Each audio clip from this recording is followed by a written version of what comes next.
Bill. The next question is over here. Bill, you have a question? You have the mic. Go ahead.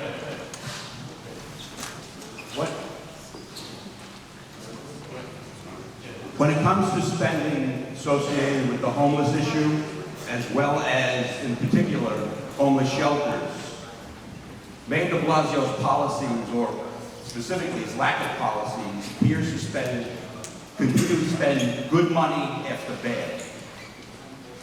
What can be done to stop this flow of money into pointless items like sheltering people in hotels when the Department of Social Services has no limit to their budget and can continue to spend our tax money in wasteful ways?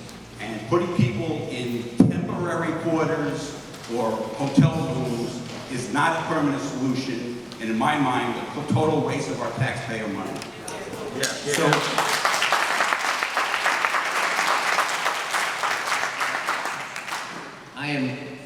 I am not happy putting people in these hotels or in these cluster sites and then paying these landlords $5,000, $6,000 a month. I mean, you could rent a room a month at the Waldorf, right? Or the Plaza for this money. But this has been going on for a long time. And I think we have to fundamentally change the way we help our people. And the truth is, we haven't had a new thought, a new idea about how we deal with the crisis. But it starts with the fact that, one, 30 to 40% of the people in shelter, if we had a proper affordable housing plan, they could be moved from shelter to apartments, but we never talk about that.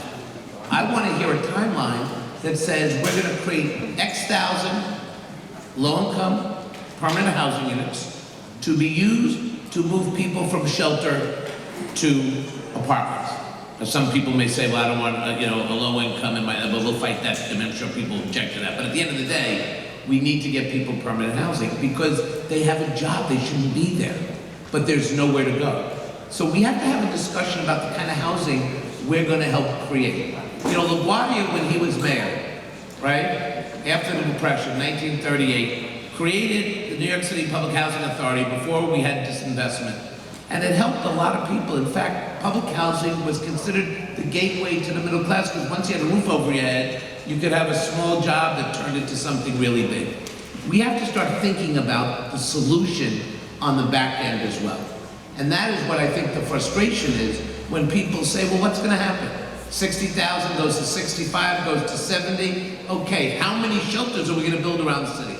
We have to have a plan to reduce the shelter population, which would reduce shelters, and then come up with an affordable housing plan that works for the city.